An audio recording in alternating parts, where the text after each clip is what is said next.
In the biblical perspective, counting the cost is serving God means carefully considering the true price of commitment required to follow and serve God. Hindi yung susunod ka kay Lord, sa kalagitnaan titigil ka. Di ba?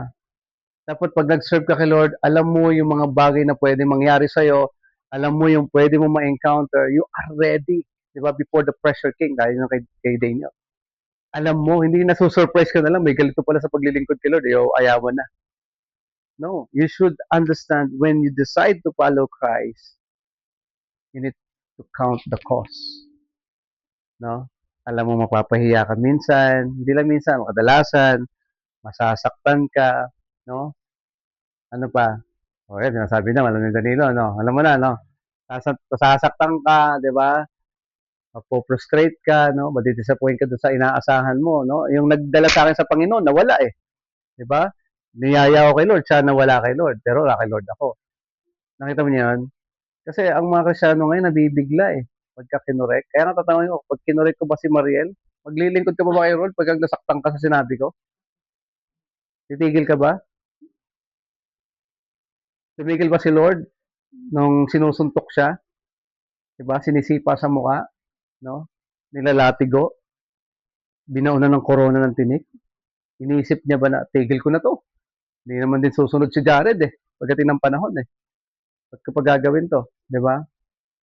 Wala eh, walang ganun eh. Kasi gusto maintindihan mo, gusto maintindihan, pinapaintindihan ng Diyos sa atin, kung Tagalog ko, no? Pinapaintindihan ng Diyos sa atin kung nagawa niya at naranasan niya, ganun din tayo.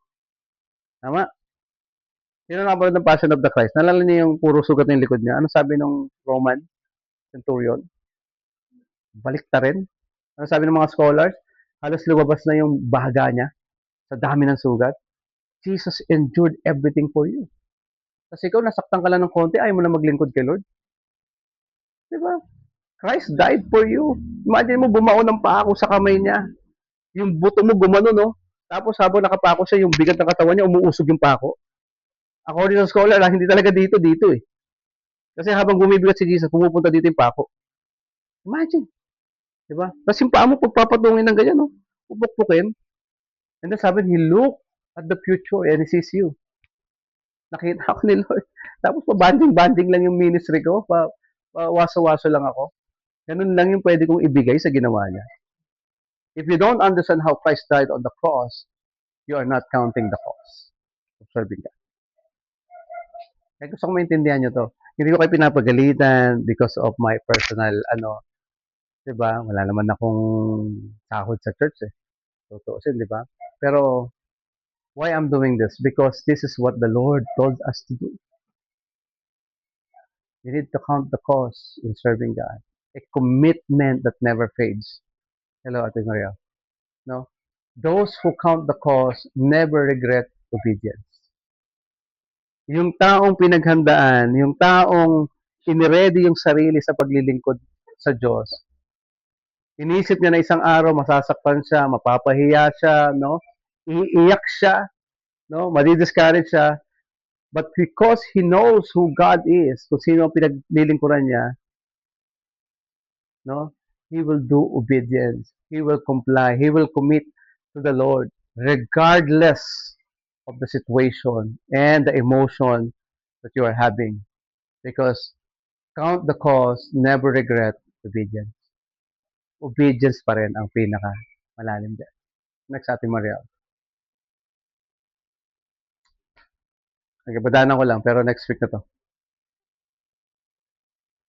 But those who wait upon the Lord shall renew their strength. Ano ko sinabi ni Clyde? In the kingdom of God, sabi niya, no? So, nakikinig si Clyde. Sabi niya, in the kingdom of God, pero actually galing to kay Bishop Paul kasi meron akong outline nito. Waiting is never wasted. Yung pag-aantay, hindi yan masasayang. Why?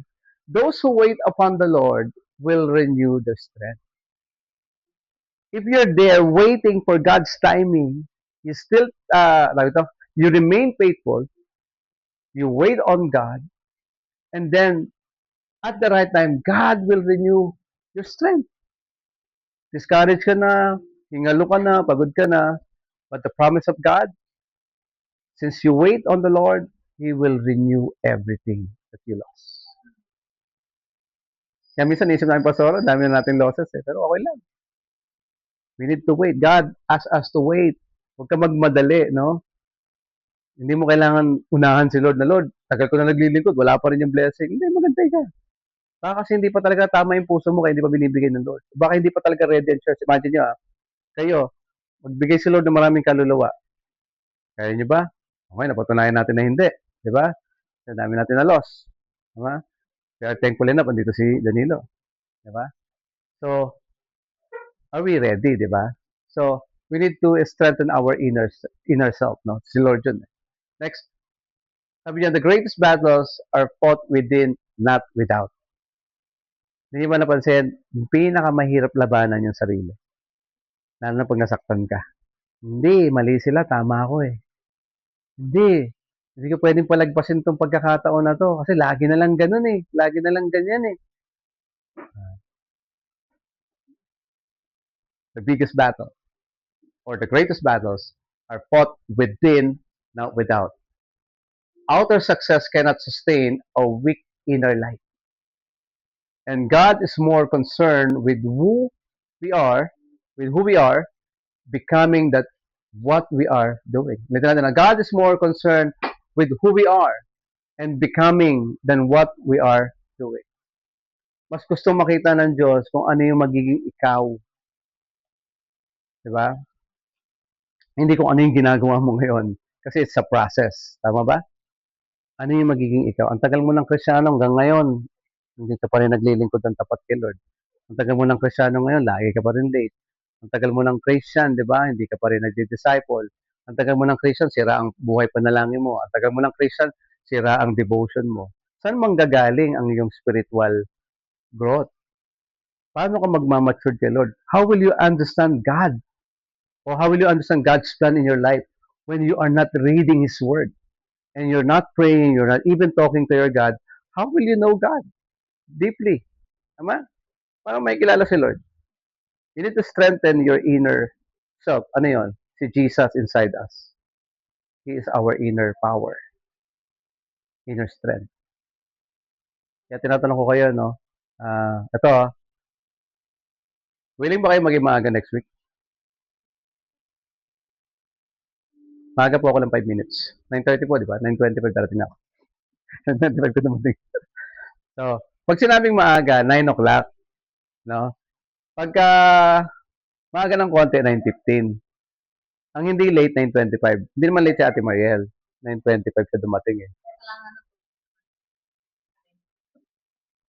Hindi naman.